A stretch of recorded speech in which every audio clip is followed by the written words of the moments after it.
Sancho to score. No mistakes this time. That is a rocket. Royce and another fantastic goal by Marco Royce. Haaland's volley is beautiful beyond compare. Jetzt kommt das Wunder von Dortmund. Foulspiel von Inzo an Götze. Needs to lay it off. We're going to shot away. Oh, what a goal! Welcome back to Dortmund Dispatch. Today we got some transfer news to cover, and we're bringing back a fan favorite topic, the player profiles. And today we're going to be focusing on the defense and goalkeepers by extension. I'll be hosting the first half of the episode, and I'm joined by Eli and Joe. How are we doing, guys? Oh my god, it is so hot. It needs to end. I have to go into the office tomorrow. My waterproof pants that I like to work in are currently a little dirty. There's a lot of mud on them. So guess I gotta clean those tonight and put on a raincoat, and it's gonna be just 86 degrees tomorrow while it pours rain as I bike to work. That'll be pleasant. But aside from that, I found a Burberry blazer for $18. I cleaned out a ton of old clothes that we'd taken from my friend to consign. Hopefully I make more than $1. And I've had a good weekend, I guess. I can't complain. Amazing. I had to do the conversion on the Fahrenheit to Celsius. That's 30 degrees Celsius for the rest of the world. Joey, what's up with you? Oh man, I'm feeling the heat too. We had a heat wave here, then a casual once in 1,000-year flood, because those are happening everywhere right now, and we're back to 95, 100-degree weather, so that's hot. But thankfully, with the floods, my place was unaffected. I think got a little lucky on that front, but yeah, pretty relaxing weekend. Can't complain. I guess the Club World Cup final was today, but I kind of forgot about it, if I'm honest. Oh yeah, that was an interesting game. I'm good, man. I'm also melting in my room. It feels like 45 degrees Celsius where I'm at right now. I'm sure one of you guys will do the conversion at home. But I am burning. But I'll take the heat over the snow any day of the week. Anyway, we got some news to go over. First thing on the docket is Dortmund and Chelsea are working on a deal to sign Carney Chukwuemeka on loan for another season with a 25 million euro buy option, and Dortmund will likely use him in the 10 role. So I know what Eli thinks. I want to hear Joe though first, because I'll let Eli loose after. Well, I mean, I think it's an interesting one, especially if it's another season-long loan. I mean, it seems like Chelsea kind of want to offload Chukwuemeka. We definitely need another 10. I'm not necessarily convinced that he's going to be the guy to push Brandt out of his starting position. But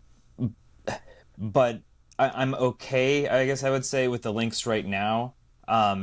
Just in that, I don't know if we have a better option at the moment. But again, we're only in July. There's plenty of time that Dortmund can keep pursuing other 10s. And I think as long as they keep the negotiations going with Chelsea, I think Chukwuemeka could be a decent backup option, especially if it is that loan deal. And then, Dortmund at that point have time to see through the whole season if he's worth shelling out the cash for a permanent contract.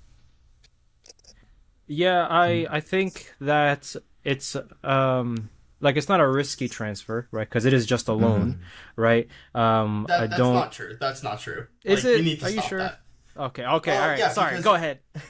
Let's just explain this concept. If you loan a player in a position, and you commit minutes to that player in that same position, that means you're not signing a player in that position. And Chukwuemeka was just here. He was just here. And you want to say the noise out of the club is he's done growing. He's going to stay fit now. I heard that with Gio Reyna. I heard it with Julian Duranville. I don't trust you guys with that quote. Like, that quote is a death sentence for a player. Gio Reyna's only links are with the MLS. And then, like, the $25 million buy option, like, we got it down $10 million, guys. When he was fit, he didn't even start over Brandt. Like, for I everyone agree. that wants to say, like, he has potential. He has some potential. He's not that old, but he's also not, like, a teenager. He's like a guy you would have liked to see something from. Last episode, we did talk about a guy that broke out, like, at age 23. Like, it does happen. Like, Agume, just broke out last season. He never had over 1,000 league minutes in a season before, but he hadn't been around senior football for 6 years, and he had been playing. This is a guy that literally has not played considerable minutes above the Premier League 2. Because he's averaging like 400 or 500 minutes a season over the last 5 seasons.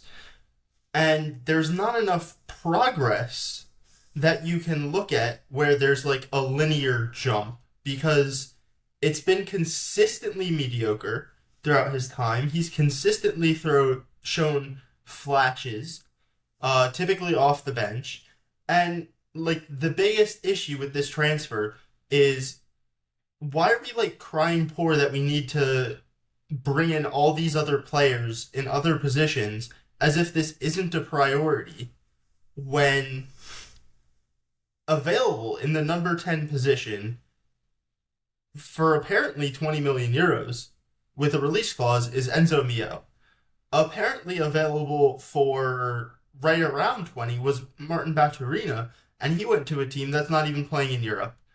And there's all these guys out on the continent that are incredibly promising in this position that you could go out and sign, that aren't going to like prevent you from bringing in the other positions you need.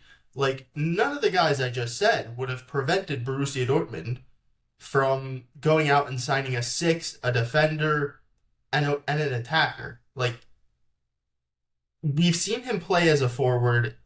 He doesn't run enough to play in that like wide forward position underneath Guirassy. Like, it's not a sustainable thing that we've seen happen. He's been here, and he's shown he's not good enough to start when fit, and maybe he is next year, but that's more likely to be the continued decline of Julian Brandt and his continued overuse, rather than like Chukwuemeka taking a jump. Like, could Chukwuemeka take a jump? Absolutely. But like, the odds of it happening are not as high as many other players. We'll put it that way.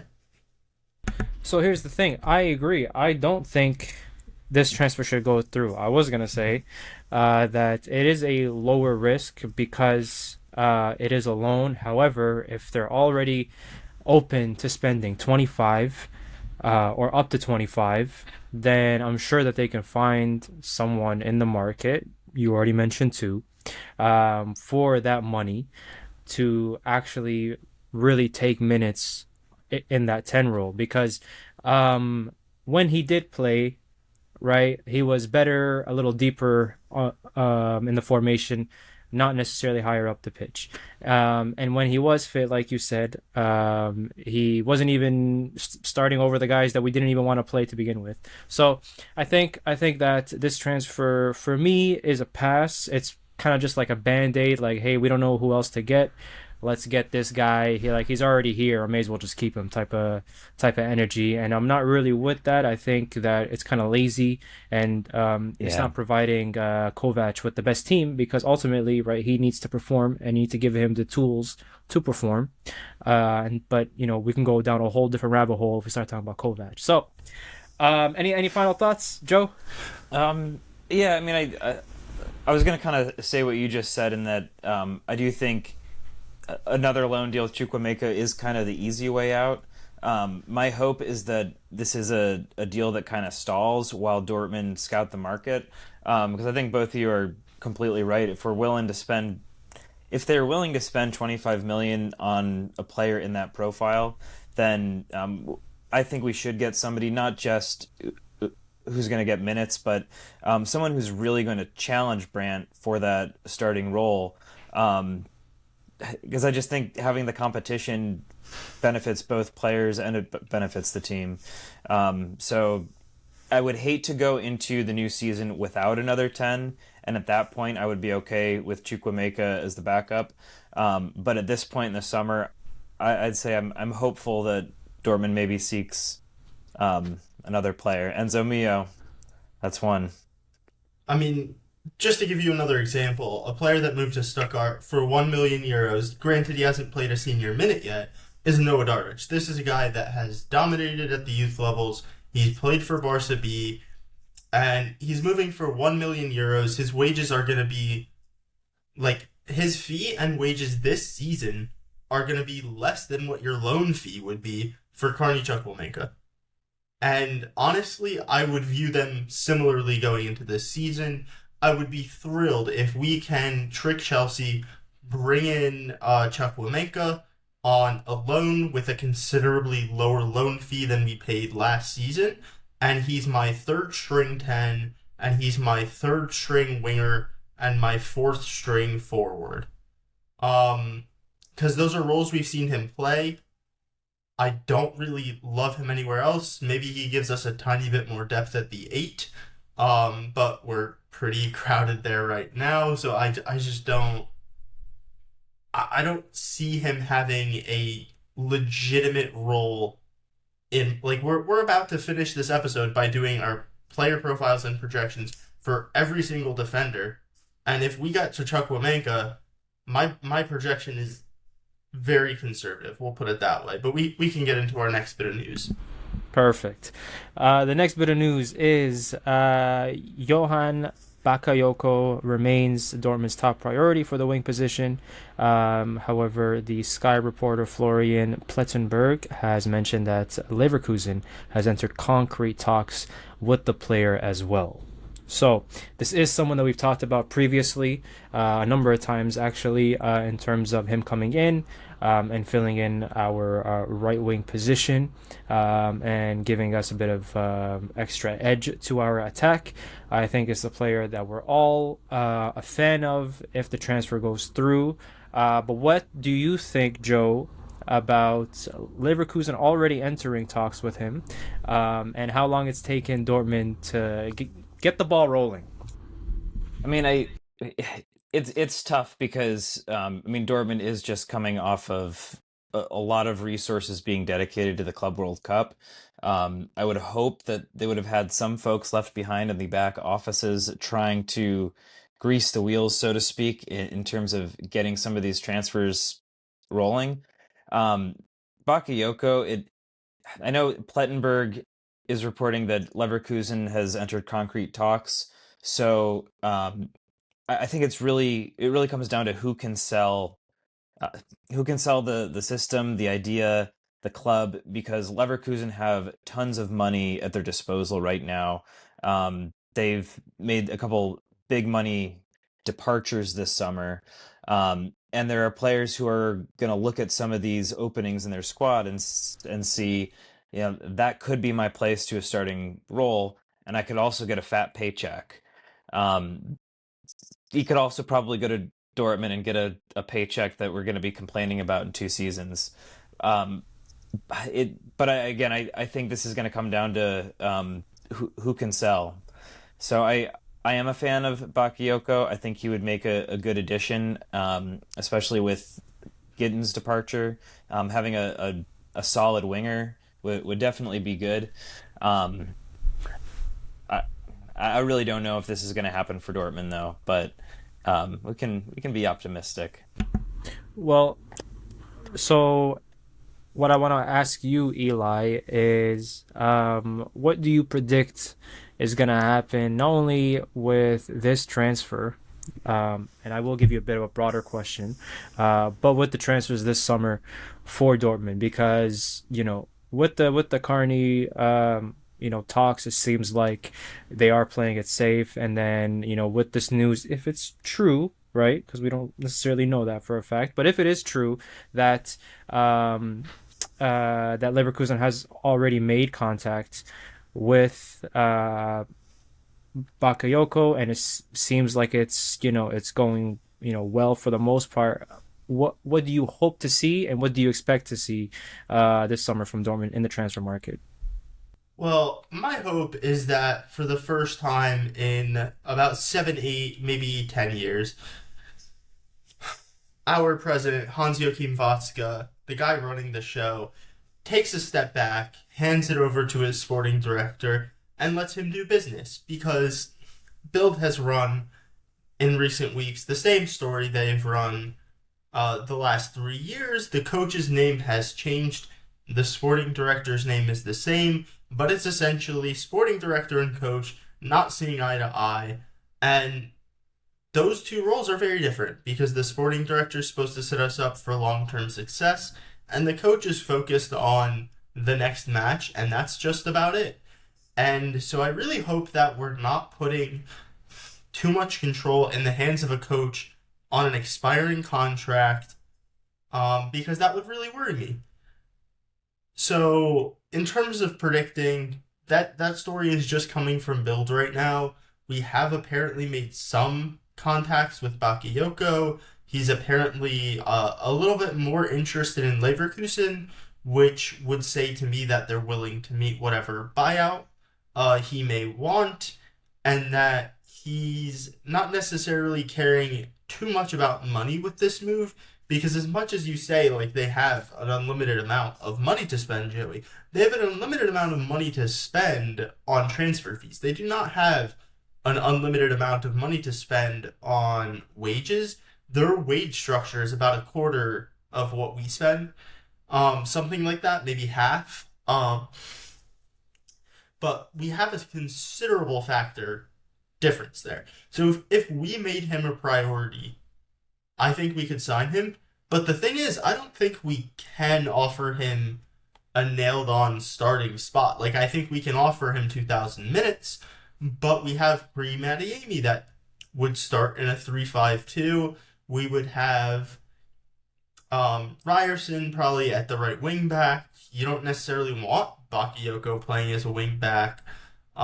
If we play a 3-4-3, you don't really have a spot for him either, because you probably want Bayern Adeyemi, but you could start him there. But I kind of prefer Maxi Bayer to Bakayoko based off the last 2 seasons. The overall picture of where this summer goes, I think we do bring in an attacker. I don't know if it'll be Bakayoko. I almost think it won't be, for some of the things I said, because he's a player that will want to be a guy that can run the show a bit, and he can probably get a lot of that at Leverkusen. He maybe can't at Borussia Dortmund, if we're just going to be honest. Other things we can expect, I really don't know. It turns out that your recent admiree, Yashiri, apparently rejected our offer. He was all in on AC Milan. I guess they gave him the Lucas. I'm saying the wrong brother. Their left back, Teo Hernandez. Excuse me. They're probably offering him his wages, or his spot in the wage bill, and he's apparently convinced of going there. So if we were in for him before, that makes me think we have a lot of money for a midfielder. I don't necessarily know why. We're a little too obsessed with, I think a 6. I think we should just be signing good players because we have so many positions of need. I'd like to fill most of our positions of need, and I think whether that's 10, whether that's 6, I want 1. If we leave 1 lacking this year and fill it next year, I can be sold on that. But we have to go out and get a lights-out candidate in 1, and we need to sign a lights-out attacker, because right now we have a depth chart of 3 guys for potentially 2-3 spots. And if Niko Kovac gets sacked in 6 months, 5 months, whatever it is, and you don't sign a guy in that, maybe you can get by with 3 guys in 2 spots, but you're then stuck playing a front two for the rest of the season unless some academy kid just explodes, which is not something you should rely upon at this point. So I I think we absolutely need to see an attacker come in. I think it would also help if Niko Kovac stays because he can flex from a 3-4-3 to a 3-5-2, make us a little bit less predictable. And sometimes, like, maybe you want that extra man in attack out wide. And I think there's good things that can come from that. So, if I understand you correctly, all you want is some serious business to be made. No matter the position, no matter if it's right wing, attacking mid, six, you just want some action to happen to show that, there is purpose and intent behind these transfers. It's not just like, oh, we're signing names, or hey, we're gonna trust this loanee, we're gonna trust this academy player, etc., etc. You want some direct movement, right? That's what you want. Yeah, like, I think if we sign Bakayoko tomorrow, I'm going to say, okay, we're going to split our time between a 3-5-2 and a 3-4-3.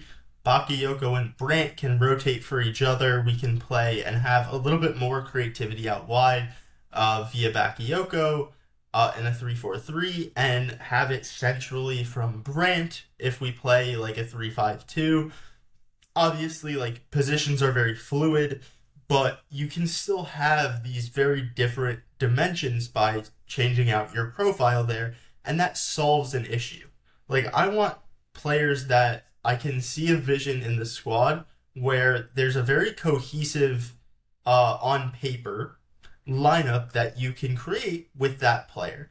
Or a player that can swap seamlessly in and out for a player that's already in the 11 in case we need to sign a backup, potentially in defense.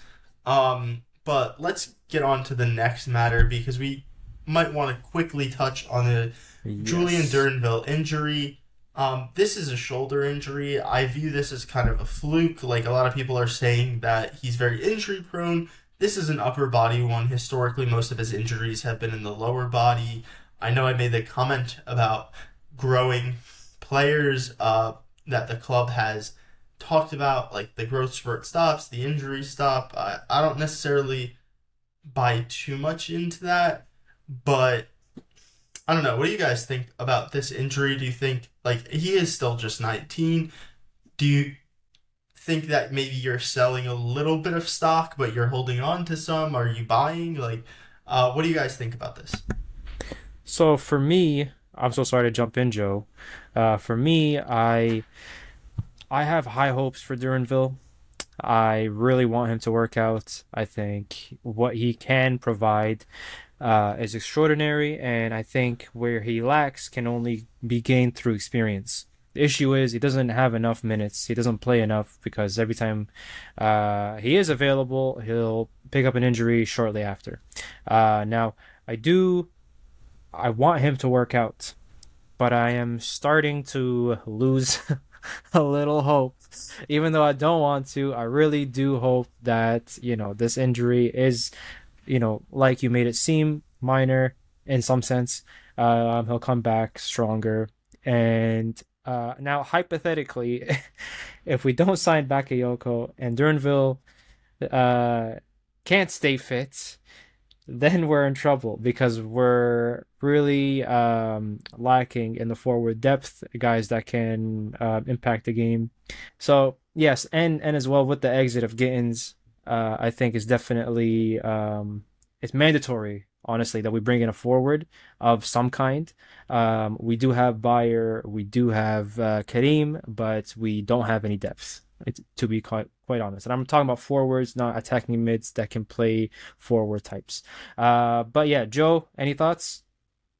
I mean, yeah, this is an unfortunate one. I think kind of what Eli touched on, the silver lining here is that it's a shoulder injury, and it's not his lower body because we know some of his greatest traits are like his sprinting ability. That being said, I know he's going to miss the preseason. He'll probably be back with the squad sometime early in the fall, I'm assuming. But I don't think we're going to be able to really rely on him this season. or I think it's going to be a little early to be able to rely on him for tons of minutes because it does feel like he's a little injury prone. And I mean, just to kind of repeat what you said, Ollie, right when I think Duranville's about to break out and really start making an impact, he goes down with an injury. So I'm hopeful, and I'd say cautiously optimistic, because I do think that there's a lot of quality in there, and a really high potential that we haven't quite seen yet. But again, he's just 19, so I'm not worried in the sense that I think he's just going to kind of fizzle out. I do think he's going to be a quality player. It's really a matter of him staying fit long enough to hit some momentum, hit his stride, and then really start making an impact, and then his name's going to get out there. But we're just going to have to wait and see right now. Yeah, I think it's essentially down to like whether or not he can show it on the pitch, because even when he's played this season, he hasn't necessarily showed you too much beyond the dribbling.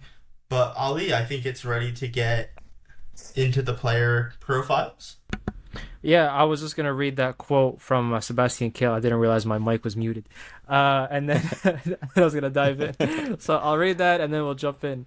So Sebastian Kehl on the Duranville injury says it's very annoying that Julian has injured his shoulder in such an unfortunate incident. We had all worked together successfully on his physical stability during the past season, so this setback is all the more bitter now. Nevertheless, we remain positive and optimistic because Julian is an outstanding talent, and we will organize his recovery process and subsequent reintegration in the best possible way. So, all right, nice, cool. We'll see what happens. We're going to head into the next part of our show. We are going through what we can expect from every single player in the defense. We're going to go through all three goalies currently on the books, all our center backs. We're going to include Emre Can as a center back because down the stretch, the latter half of the campaign, the Rückrunde, that's his most common position. We're going to go through all our fullbacks. We're going to talk about who we see as a starter, how many minutes we see certain players, and for some of our more creative players like Jan Koto, we're going to potentially talk about how many goal contributions we would see in a successful campaign. But let's start it off with the main man joining the Leadership Council in an even higher position this year. In theory, it's Gregor Kobel. This is a guy that, like, the summer's not over. He's been linked with a lot of moves away. Nothing is set in stone yet. Do you expect to see him lining up in the starting 11 week one? Joey, what are you expecting from Gregor Kobel? I expect, barring any unfortunate injury, that Gregor Kobel will be Dortmund's starting keeper through the entire season. I don't think he's going anywhere this summer. I don't think he's going anywhere in the winter. I think Kobel's with Dortmund all year. That's my prediction, at least. Ollie? Yeah, I don't see him leaving. I hope. Let's hope we don't jinx it or anything. But I think where he is the best place for him. To be quite honest, I think that he still has a lot to grow into and a lot to prove here. I hope anyway. And yeah, I think Kobel stays and starts.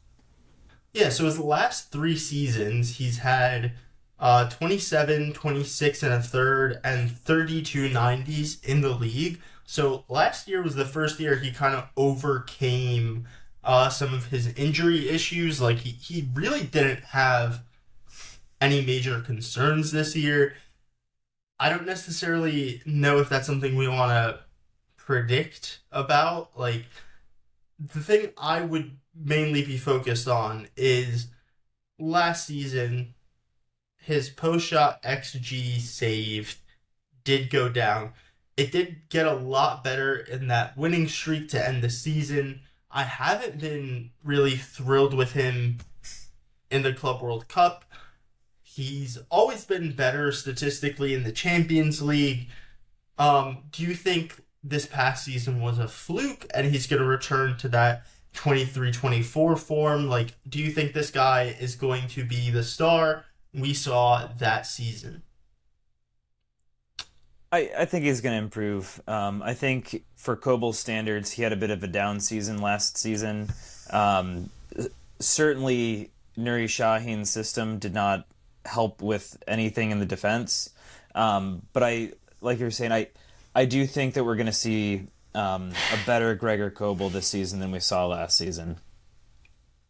He's got my confidence. He's got mine as well, to be honest. I think the start of that season where he was being asked to play with his feet kind of let's say threw off his rhythm and momentum. And I guess maybe there's a psychological aspect where he's chasing his performance from prior games and seasons. But yeah, I think we should give him a chance if he stays to prove himself, because I think he's fantastic. Right, we know he's one of the best in Europe, and I don't see anybody else filling that spot right now, to be honest. Yeah, I agree. I would definitely put my money, if I ever had gambled, on Gregor Kobel returning to form. Next up, we have Alex Meyer. So I think it was just the two matches in the league, maybe a cup match here or there, that he got this past season. Do you feel okay with him as the backup? I do feel okay with Meyer as a backup.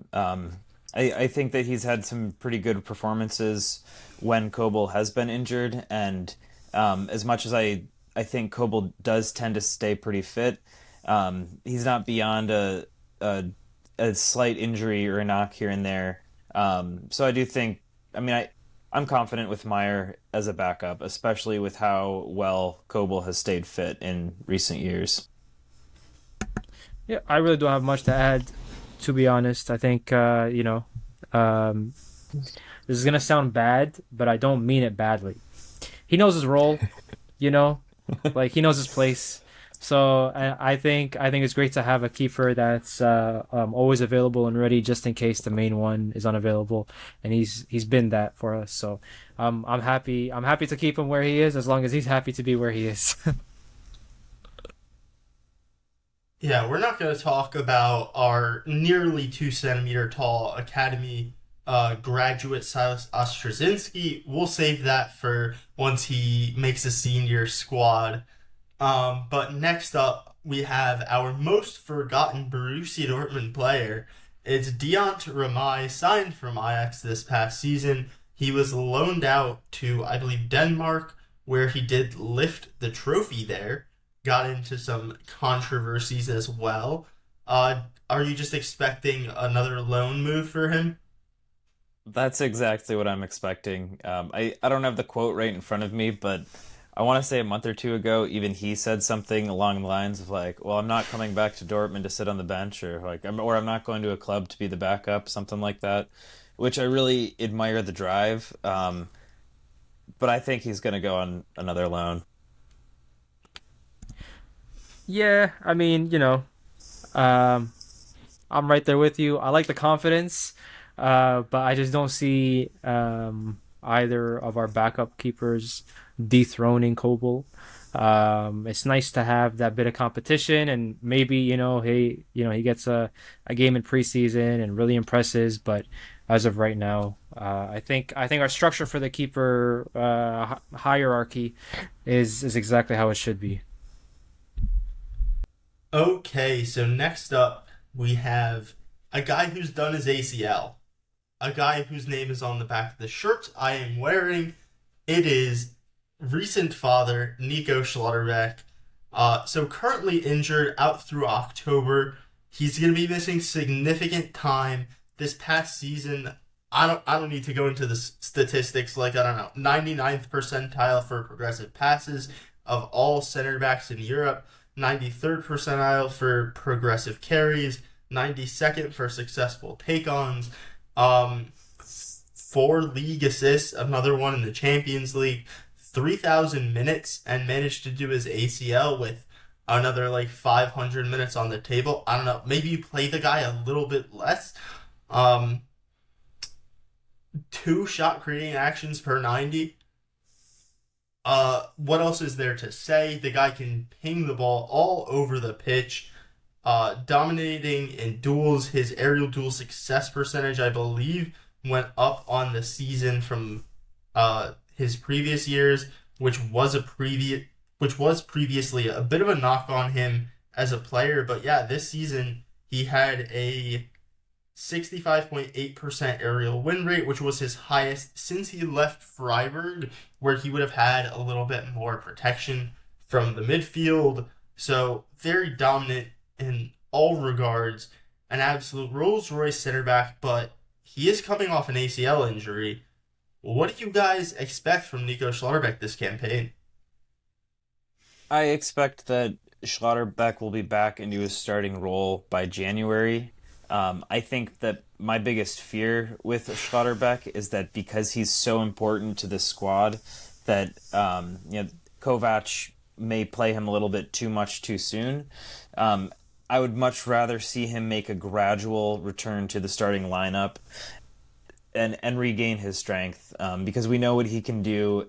And I mean, Schlotterbeck is going to be a crucial member of the squad, especially in the Champions League knockouts, which I'm assuming we're going to make it to. Well, everybody makes it nowadays, Joey, so... Yeah. I'm right there with Joe. I do think that we shouldn't rush his reintroduction. I'd be very cautious about his return. Even if he's needed, I think we should be careful, because obviously, right, you don't want to re-injure the player. I think by the winter break, I'm hoping that he's fully back, integrated into the squad, and hopefully shortly after, if not by then, finding his form. Because not only do the stats say it, but the eye test does too. He is our best center back. He's our best defender. We're weak without him. We rely so much on him, and man, it's terrible when he's not playing. It's so bad. It's so bad. But yeah, I hope he recovers, and as soon as he's ready, he's obviously back to being the guy. So yeah. Yeah, so my thing with Nico Schlotterbeck is I think he's going to be able to start unless there's a setback. I think he's going to be able to start a lot sooner than Joey said, but typically this is a guy that's played full 90s, 3 days a week, week after week after week. I'm really hoping that we don't see that until much later into the season, around that UCL knockout time, because I'd like to be responsible. I'd like to do load management, even if all the statistics are showing that he's recovering well and everything. I just don't want to push his recovery from midweek matches and playing 3 times a week.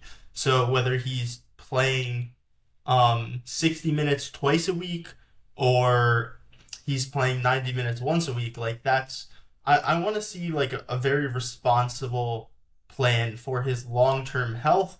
I'd like to see a contract extension, and what I'm most curious to see when he gets back is this first touch long ball we've seen him play, because he completes his long balls pretty efficiently, honestly.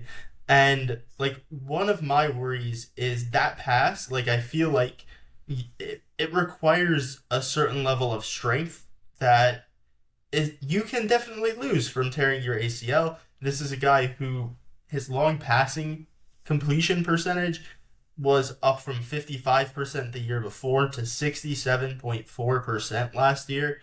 That's a massive, massive jump. And part of the reason he was able to do that is not just his exceptional talent, but his strength on these low backlift, just very easy first time balls that switch play. And I'm very concerned to see if he can still play those under pressure with confidence. And once I see those, I'd be very, very confident about my back line. And then all of a sudden, if he's able to hit some of those really incredible passes, the number 6 issues that we've talked about time and time again on this show, I think, go away a bit because you have him in the back three, and he can just be your passing hub. But let's move on because we have so many players to talk about. Up next, it's Valdemar Anton. Oh, sorry, I gave the wrong stat. I gave Anton's long passing stat, not Schlotterbeck's. But he was very efficient. Everything that I said that wasn't a stat, I think, still talks about it accurately. But let's talk about Anton. His long pass completion percentage was the best of his career last year. This is a guy who did struggle at times defensively, did make some very unfortunate passes that led to some opposition goals against like Holstein Kiel and some other matches. What are you guys expecting from Valdemar Anton, who maybe should have hit the ground running a bit sooner? I've got high hopes for Anton this season, I think. He really stepped up in Schlotterbeck's absence, and I expect him to continue in that role in central defense if it's a back three, or probably alongside Sula if it's a back four. And I think the one question will be, when Schlotterbeck's back, who gets dropped? Is it going to be Anton or Sula? And I'm thinking Anton is going to be the one to retain the position. I think there's going to be a little bit more motivation there for him. He's on a longer contract. It's going to be his second season at Dortmund. He's going to really want to solidify his place.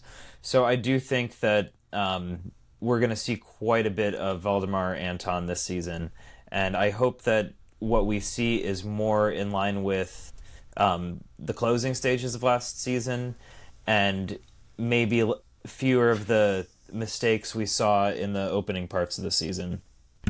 Well, the opening part of the season, nobody knew what they were doing, right? I don't think Shaheen knew either. Yeah, Shaheen ball. Yeah, it was a mess. Like the players looked so confused, and he was amongst them. I hadn't watched him that much prior to him joining us, so my initial impression was quite not negative, but I wasn't necessarily impressed. But Eli kept telling me, "Don't worry, like he should get better," and he did. And I do really like the guy. I think he is, after Schlotterbeck, our most reliable center back. He did have a few injury setbacks, but that's also in part due to the style that we were playing, especially in those first few months, pardon me. So I feel like he's excellent, especially in the back three. He seems a bit more comfortable than in a typical four backline. So yeah, I think he's great. I think he also has a starting position alongside Nico once he's ready. I say Nico because obviously first name basis, you know what I mean. But other than that, he's got my thumbs up, to say the least. Yeah, Anton's not a guy I'm worried about getting dropped to the bench at any point. I think, especially once Nico went out, was when we saw the best from Anton, and I think that will continue. The third center back spot is the guy I'm expecting to get dropped. But we're not there yet, because the guy getting dropped, I think we'll talk about right after this one. It's Nicolas Sula, because I think this back three with your three true center backs of guys currently on the roster is like, that's your top three when everyone's fit. I think Nicolas Sula showed that over the latter stages of the campaign. I don't necessarily know if Kovac believes that, or if he's allowed to, because some people are captain and they should play for their leadership, is an argument that I've heard. But Nicolas Sula, we saw play a lot better. I think whenever he's played, he's been fine. He gets criticized mainly when he's on the bench, I feel, and not playing, and I feel like he's had times where he's been very poor, mainly that Holstein Kiel match, but when everyone's poor, it's hard to blame one person. We've talked about the Nuri Shaheen ball issues a little bit already on this show. Do you guys have high hopes from Nicolas Sula this campaign? Do you think he can be that third starter once Nico Schlotterbeck is fit, or do you think it's going to be a different guy that we may talk about later? Thanks, Joe. I was gonna say, I think it's exactly like you said. In the latter stages of last season, we did see those three being a very fluid backline. Everybody's able to play with the ball very confidently. They're not only working in unison, but they're covering when they need to. They're stepping into midfield when they need to. There was just like a really nice, clean understanding, and it felt like we had a real back three. Like in this system, it made sense that those three guys would be playing because when a certain captain who got dropped was in the back line, there was some worry, right? There was a bit of a pace issue. We did have to change our tempo, whereas now we don't necessarily need to play slow from the back. Playing slow is an option, right? It's not like a direct cause and effect of someone's inability to play a bit quicker. So yeah, I just feel like, and we know who I'm talking about. I just feel like Sula is excellent. If there was one of those three that people would have an issue with, it would be Zula, but it's just because of things not necessarily directly associated with his performances. It's more so his wages or his contract or whatever it is, like Eli said. But yeah, I like the guy. I like all three of them. They're fantastic. I don't know if I've too much to add there. I certainly think that we're going to see a lot of Sula at the beginning of the season. He might lose that starting role once Schlotterbeck comes back, but I mean, we've certainly seen him play as a right back in a back four before. And I mean, you never know. Kovac seems to be getting the best out of Sula. They've worked together before. Oh, that's a really cute cat, Eli. Sorry, I had to. Adorable. Lost my train of thought a bit, but yeah, I mean, I am a fan of Sula. Uh, Kovac, yeah, Kovac, I think can get the best out of him, and if Sula can get into a good rhythm, get some good momentum, then I think we can really see a world class player. Yeah, next up, it's my other. He's trying to drink my green tea. Next up, we have my other candidate for the third starting center back. And sorry, my girlfriend may be in to collect him momentarily, but it's our third starting center back option. And this is Remy Bensebaini. Now, obviously, certain coaches may go in a fifth direction, but this is the other guy I think that I view almost the same as Sula in a center back, but after that last Club World Cup match, maybe I shouldn't, because that was the worst match we'd seen in a very long time from Remy Bensebaini, and it wasn't great. It was not great. Did he forget how to hold an offsides line? Maybe. Did he have some passing struggles that we didn't see for the entirety of the campaign up until that match? Absolutely. But it was Real Madrid. I don't need to mention the amount of issues in the midfield in that match. So what we're going to focus on is with Remy Bensebaini is a nearly elite campaign. Obviously, I don't think he was elite, but I think he came very close to that. Like, he was certainly one of the better left backs in Europe this past season. He was one of the better left center backs in the world last season. That flexibility is very helpful to a team. I'd be a little worried just starting my backup left wing back as my left center back, but I think we're going to have to start the campaign doing that because he's the only left footer on the books right now. What do you guys expect from Remy Bensebaini? I expect a much better performance than what we saw against Real Madrid.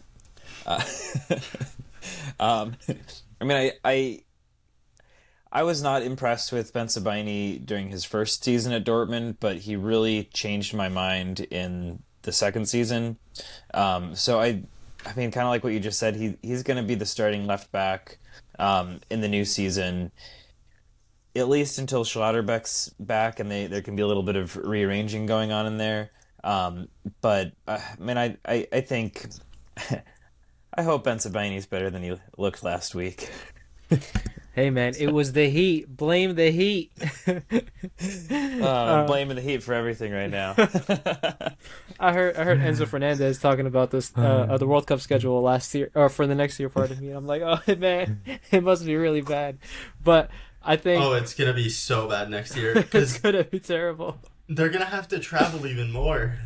Way Because more. you're adding two countries which are geographically not that much smaller in the case of Canada to the United States, and then you're adding like Mexico City, which is literally like the altitude already is insane there. Like you're several thousand feet up.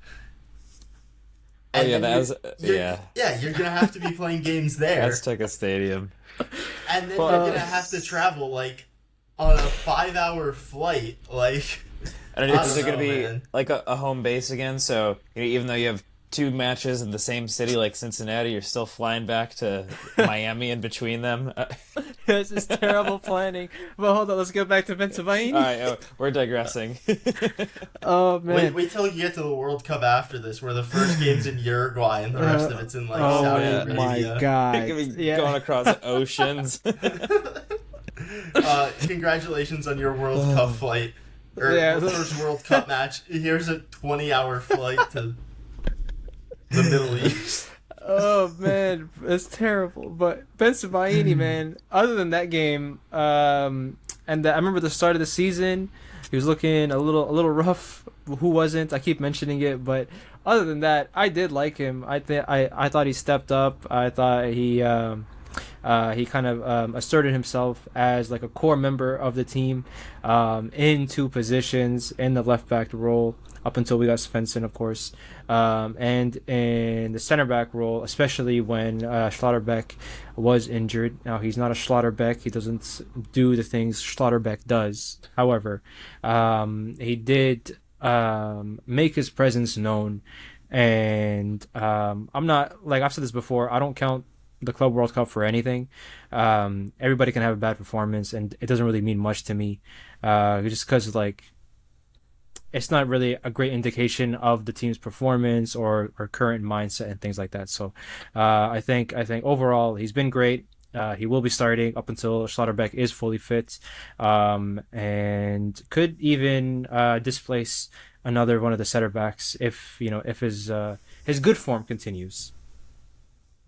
Oh, yeah, and the last player we have to talk about is Emre Can. This is the club captain, but honestly, the only thing I want to really talk about with Emre Can is that, do you think he would be getting the same slander from Bild that Marcel Sabitzer and Julian Brandt are getting with, oh my god, his contract's so expensive, he's never going to be able to be sold, if it wasn't for Nico Schlotterbeck's injury, because Emre Can appeared to be very much on the outs in the latter stages of the season under Niko Kovac. Do you guys have any expectations for Emre Can? So I'm this is a curious one to me because I think what you mentioned at the beginning of the podcast about how maybe Sebastian Kiel Vatska and Kovac maybe not agreeing on what player profiles we should be looking at, because I think I've read that Kovac is in favor of signing a defensive midfielder, and I'm wondering if some of that is because maybe he thinks Emre Can isn't quite good enough. I mean, he is another year older. He was kind of when he moved into that center back position last season, he did have some pretty strong games, but for much of the season, he was poor.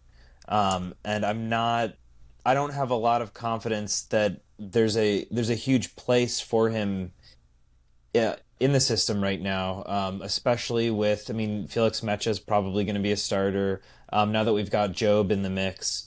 I'm just not quite sure where Emre Can fits in to this squad in the next season, and I'm sure he will. I'm sure we'll see him in the central, defensive midfield. I'm sure we'll see him as a center back here and there when needed, but I don't have a ton of confidence that there's a strong place for him at the moment. But I'm curious what your guys' thoughts are too. it's not dissimilar to you, to be fair, because I think that the four center backs that we just talked about, and we spent a lot of time on the center backs, by the way, are the four center backs that we just talked about, are better in that role. And even if we say, hey, you know what, he could play midfield, we have better people in that position as well. So I think that him being on the outs and potentially leaving is not a negative. It's more so a positive in terms of quality, because it could mean that we could bring someone else in, like you were talking about with what Kovac wants. We have talked about the young center backs that we have, and maybe freeing up some space to actually giving them some minutes, and hopefully we can actually start trusting some young stars. Yeah, if he stays, he's, in my opinion, at the bottom of the pecking order, and if he leaves, he does give us an option and opportunity to explore more players in different roles, give us a chance in terms of the wage bill and things like that. So I do agree. I don't like what's happening in the media. I feel like it is quite curious.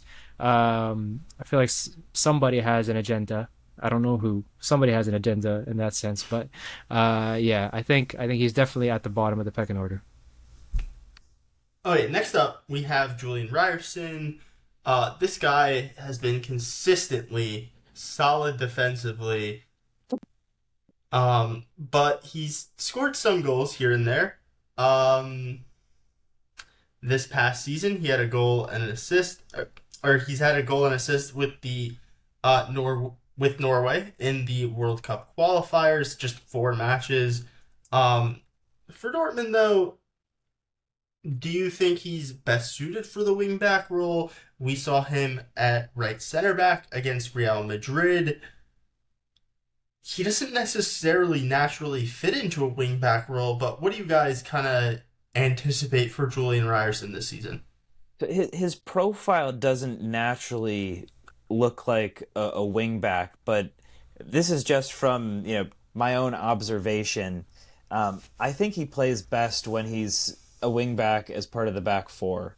I do think that being on the right side of the the 5-man midfield when we have the 3-5-2 is also decent, but I think those are the matches that I see him worn out a little bit more, and I think that he's a bit more effective when he is in that wingback position. And I do think we will consistently see Ryerson play this year. He's got a great work ethic, and I've said that on this podcast before. But I mean, it's hard to watch a match and not think that he's one of the hardest working players out there. So I do, like I said, I like him better as the wingback. But I also like that he's versatile, and he can play on both sides. I'm right there with you. I think his best traits, his best quality is that no matter which side of the field he's on, which side of the pitch, sorry, I went a little North American there. Whichever side of the pitch he's on, he does give 100%. And I do agree. I feel like he is better in a back four just because he isn't necessarily great going forward, but he does give his all. And like Eli said, he does get a goal and assist here and there. His crossing can be questionable, but he's a guy that you want because he gives you 100% going forward and against the ball.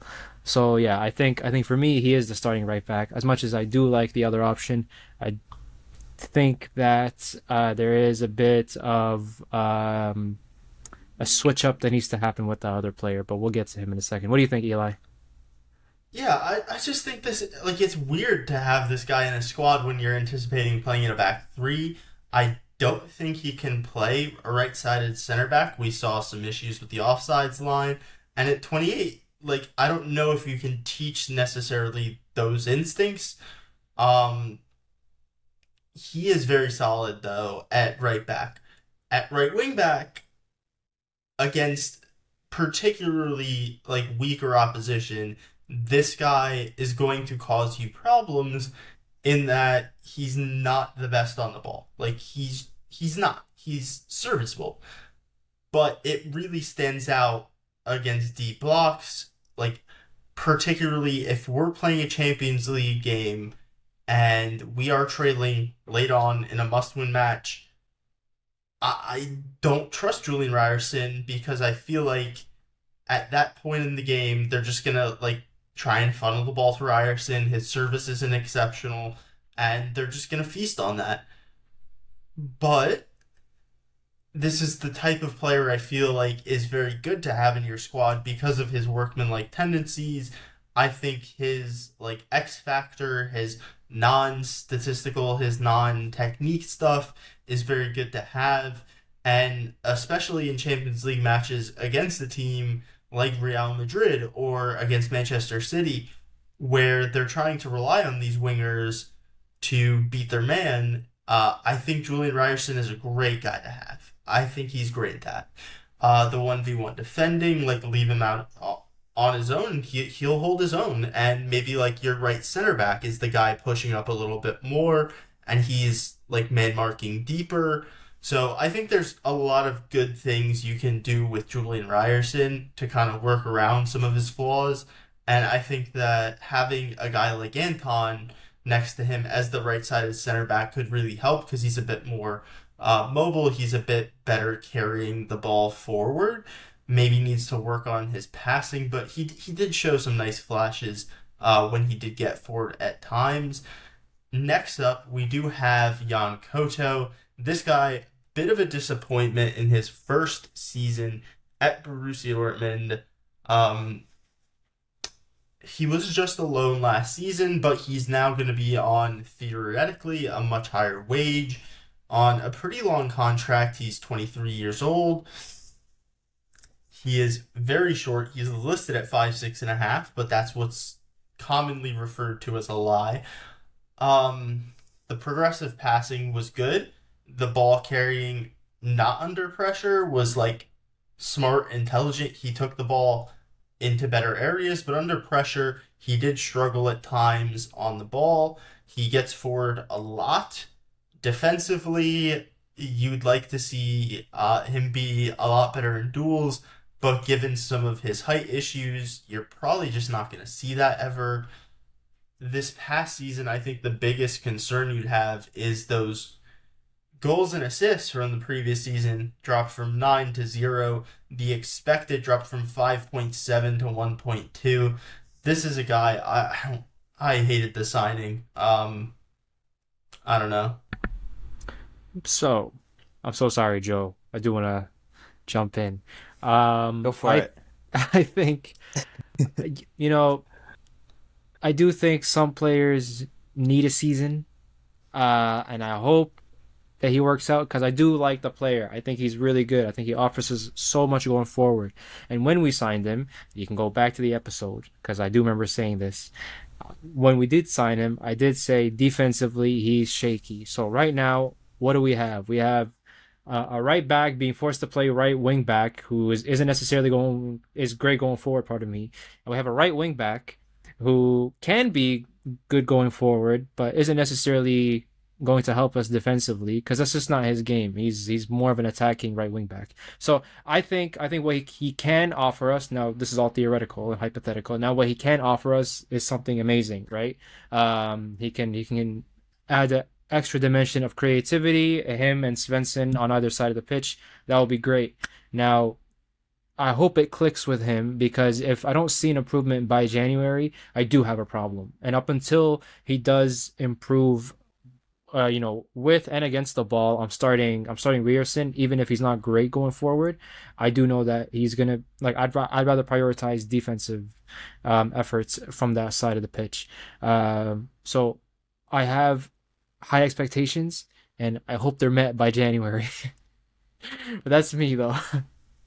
So I'm gonna ask you guys, starting with Joey, to give me two predictions. So this year he had 900, just under 900 league minutes. He had 895. He had 0 goals, 0 assists, but he had 1.2 expected. The season before he was at 5.7 expected goals and expected assists.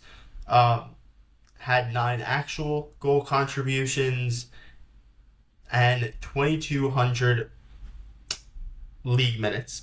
Do you guys think this guy can hit, let's give it an let's say Champions League and League. Do you guys think he hits 2,000 minutes, Champions League and the League? I'm going to chime in for this one, and I hope Pedro is listening, because I think that this is going to be Jan Couto's breakout season. I think between Nuri Sahin, a new culture, a new language, it's kind of what Ollie said, some players just, they need a year to really find their feet at a new club, and I think that that's going to be the case with Jan Couto. And I could be eating these words in January after he's had a terrible start to the season, but I think he does. I think we're going to see a different player in him this coming season, and I do think he's going to hit 2,000 minutes, and I think he's going to get a couple goals and maybe a handful of assists. But we'll see. I have just like you. I've got high expectations. How many goals and assists would he need for you to say this is a successful campaign? I think in some ways that depends on how many minutes he plays, but at his profile, I would say 2 to 3 goals and give me 6 to 10 assists. Never had multiple league goals in a season. Hey, give me 2. Come on, Jan Couto. 2 goals. How many assists? Now. He's getting 2 goals, 7 assists. That's what I'm predicting. 7. Okay. I think if he gets, Ollie, do you think he hits that? He's gonna learn how to cross overnight. Just watch. He can cross. That's what I'm saying. Going forward, from what I remember in Girona, he was a menace. He was so annoying. Like if he can get those balls to Guirassy in front of the net, then. But that's what I'm hoping for. So I'm gonna say if he hits 8 goal contributions, or 7 to 8, whatever, give or take, I think that's a a huge improvement. First of all, over last season, because on 0. That's because even if he just gets half of that, right? If he gets 4, I'm still not happy. I want more, because I've seen what he can do, right? I know what he's capable of, and he's still young. You know what I mean? So I think that if he were to show us what he's capable of, this is the season, because I think he has a lot to offer, especially. He's had the time with Guirassy. He understands how this guy likes to move. He might be able to put in an early cross even for Kerim, because we know how he likes to get in behind for Bayer. Like, in my mind, what he offers going forward is extraordinary, and he gives us a whole different dimension. I just need it to click, because he's excellent for me. Bonus points if he dyes his hair pink again. You know what? Maybe that's what it is. Maybe he needs to dye his hair pink, and all of his powers come back. That's what I'm saying. Yeah.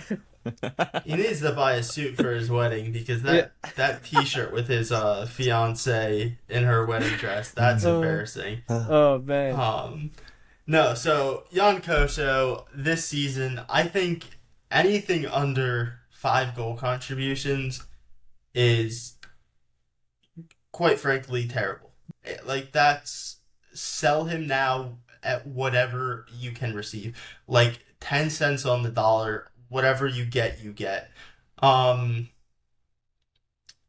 need to see more. Like, there's a lot of things that you can look at in possession up until that final third, and you can like them. Like the passes attempted, 70. That's incredible. I'm getting that from my fullback. I'm getting really good progressive passes, better than all my center backs except for a certain Nico Schlotterbeck. I'm getting a ton of progressive carries at 4.32. I'm getting a decent amount of successful take-ons. What I need to see from Jan Couto this season is some creativity. It wasn't there. He looked lost in the final third. It didn't matter under Kovac, under Terzic. It was not good. And this season, like we talked about, he is a good crosser, but I might need to see him add like a deep cross because Garassi, I feel like, excels at finishing off deep crosses. I think he has really good strength, really good movement at finding those areas and making sure he judges the ball or the flight of the ball very well. So that's a place that I think he could improve, is playing some of those balls when we're in possession, or like running infield and trying to get in between the fullback and the center back, getting in space, in behind, in against that deep block. Like, those are the two things I need to see him do this season. And like, if he does those, which he has the abilities once he's there, to succeed, like, then I'll stop worrying. But even if he's at five, like we just talked about, Julian Ryerson's at 5 goal contributions, and that was roughly what in line with like expected in the league. So I need Jan Koto to be like very much at that 7, maybe 8 level in terms of league and Champions League per 2,000 minutes. Like, his per 90 expected goal contributions need to surpass Julian Ryerson significantly. He's doing more in possession, but he's doing so much less out of possession that it's really hindering the team. Let's get into, our second to last player. Or actually, no, this is just our last player. It's Daniel Svensson. We talked about Ben Sebaini already. Daniel Svensson, to me, is one of the most important players of Borussia Dortmund. And I don't know when it happened because it was so fast. But this guy came in, and immediately, he's just the left back. Nico Schlotterbeck goes down. Get Ben Sebaini back on the field. Like, he's actually deserves some minutes, but he can't get him at left back anymore because this guy almost went to like Bologna or something, and we hijacked it last minute. Sebastian Kehl, absolute masterclass. I've only seen a 781-minute sample in the Bundesliga. He's got 4 goal contributions. He's double expected. I don't think that sustains itself, but even if he's at 2, this guy just does so much on the ball in various areas, like in possession. He's very good. So what are you guys expecting from Daniel Svensson? Oh, Danny boy. Like, what are we expecting this season?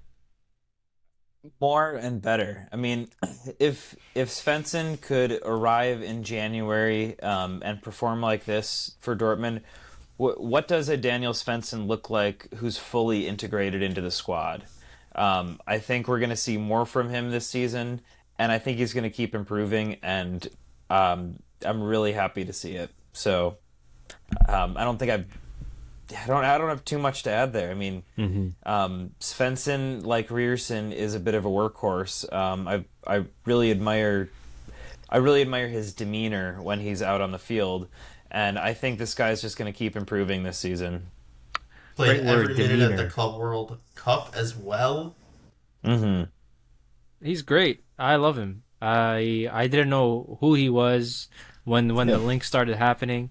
And then I see him on, and I'm like, ooh, like, apparently he can play center mid too, and he's so comfortable on the ball, and he's great, at whipping in crosses, and he's just so confident, and I'm like, wow, you know what? I don't know where they found this guy, but this has been amazing, and I think that, like Joey, I do hope to see more. I know Eli said that what was it? Just over 700 minutes. In the league. In the league, 781, and then 351 in the Champions League, another 450 in the Club World Cup. So he's basically at about 1,500 minutes with the club in all competitions. Ooh. He was at about 3,000 minutes this past season if you include the Danish Superliga.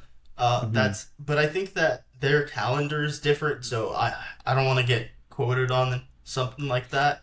But this guy's had a 1,500-minute sample size with Borussia Dortmund, and that is nothing to sniff at. That's almost a full season. Yeah, he's walked into the starting position. Let's put it that way. And I don't know how you guys will feel about me saying this. In the first leg against Barca, was it the first leg or the second leg? I believe where you played against Yamal. We lost. Okay, so the second leg, He did really well against Yamal. He did really well against him, and that's a player who, but the week prior tore Bensebaini apart. Yep. So I think he's great with the ball. He's very aggressive against it, and I'm so happy that we have him. He fills in a huge void in that position. Kind of reminds me of Schmelzer. I'm not gonna lie, but I don't want to do hard comparisons there in terms of the energy. In terms of the energy, don't kill me, Eli. That's it, man. Yeah, let's give this guy an over-under. So for goal contributions in the Bundesliga, he had 4. He had another in the Club World Cup. I said he overperformed by a factor of about 2 in the Bundesliga. But if you include his Champions League, it's a little bit less. He only overperformed by 1.6. And the amount of XG, expected assists, is very small there.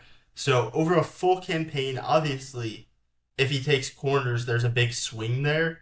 What are you expecting in terms of goal contributions? Do you think this guy's you gotta expect more goal contributions than a full season at Ryerson, right? So let's set the line at, would you say 8? That's 3 more than Ryerson. I think he can get over. I think 8 is a fair estimation, but I do think that the ceiling is higher for a player like Svensson, and some of it could depend on how he's used by Kovac too. If he's needed in a more defensive role, or if he's put in a position to kind of charge up the pitch, because we have seen him. I'm just thinking of that one goal he had. I think it was a header that was like a rebound, like a rebounded save or something. Where, he was good at finding the space and getting in the position so that he could convert a rebound like that. I think 8 is a fair estimate, but I think he could get more than that. Agreed. I'll leave it at that. I think 8's a very hard line. I think he does so much. He's so good defensively. We talked about, Julian Ryerson, you'd want a little bit more in possession or somewhere. And a big reason he gets so many goal contributions is that a lot of teams are if Dortmund beat me via a Julian Ryerson assist, okay, you got me. But I don't want to get beat by a Julian Brandt, a Karim Adeyemi. You have all these other threats. Whereas Svensson, he's, I think, almost, not equal, but almost equal to a Julian Ryerson defensively. He's not quite equal to Jan Koto in possession, but he's almost there. And then creatively and in the box, in part due to his significantly larger stature, he's better than both in the box. This guy is truly an all-around fullback. So I almost don't care what the final number is for the goal contributions. I'd go over 4. I don't know if I'd go over 6. But I think 6 is around kind of what I'm expecting from him. So 8 is definitely in play for me, but I don't think he's gonna get too many more unless he takes a big jump in that regard. But I don't know how much it matters because of his truly all-around play. And I'm sorry that I shoehorned both of you by using that as an over-under.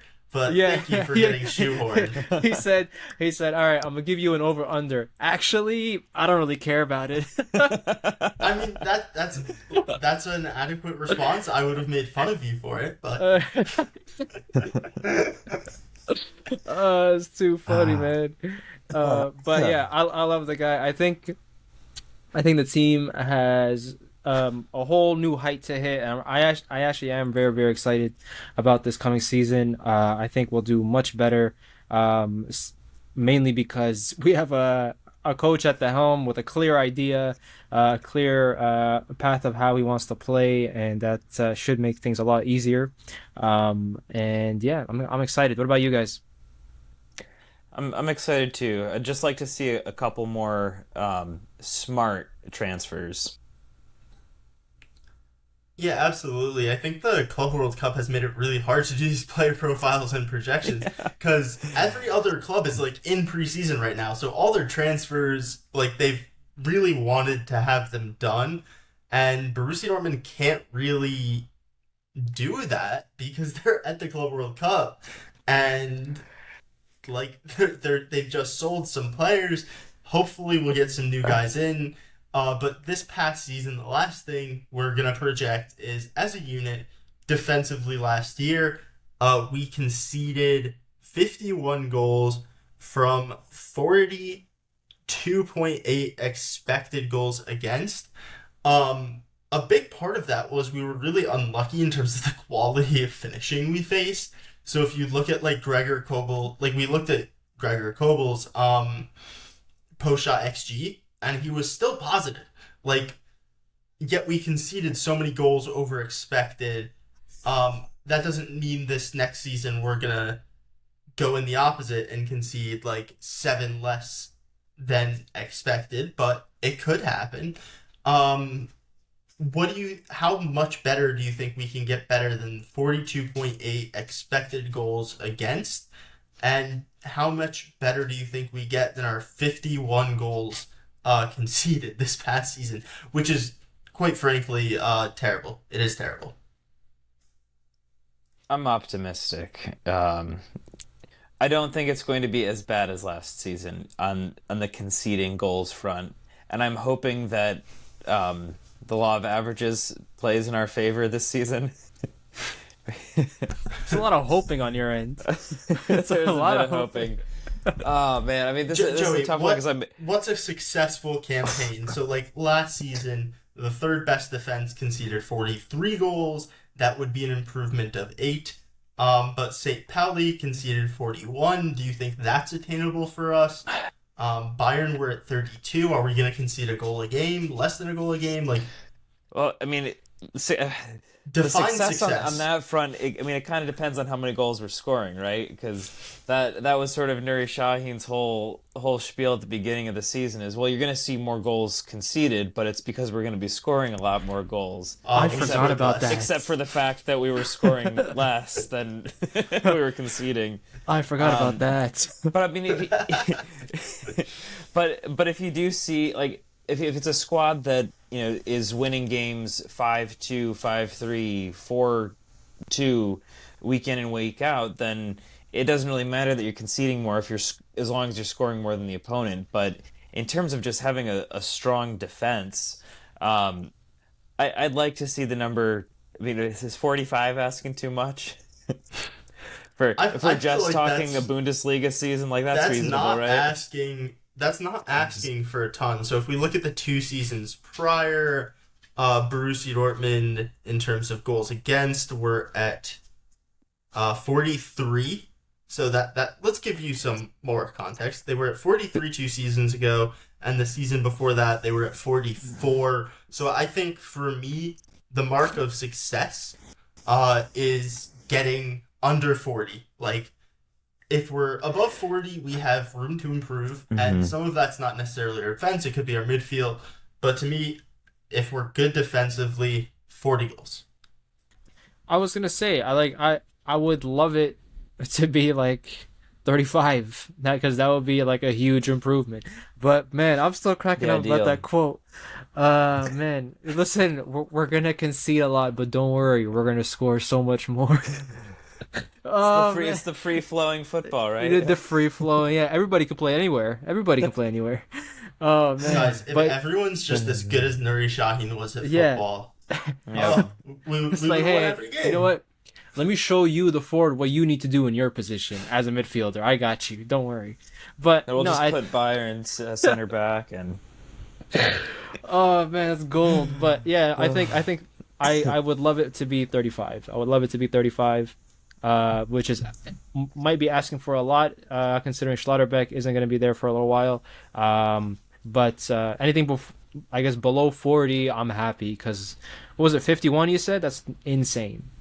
Yeah, I mean, some of that is in fact bad luck, but like sure, but every game, even the expected at 42.8 is like, you'd like more.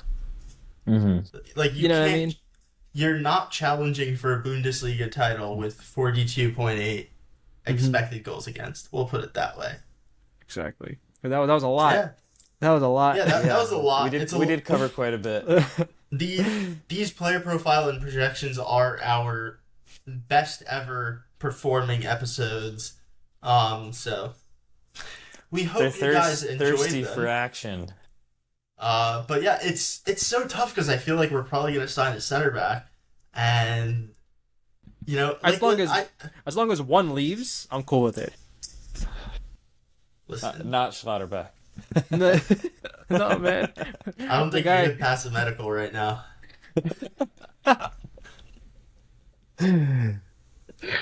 Oh, that was great. That was great. I didn't think that was funny, but all the jokes I missed, that's the one that lands. That was great. Well, it's been a great show. Thank you guys all for joining, and rate us 5 stars, like, subscribe, all that stuff. We're available on Blue Sky, Instagram, anywhere you get your podcasts to listen to the whole show. But you're already on it, so I don't know how that's relevant to you. But thank you so much for joining us, and have a good one. Peace.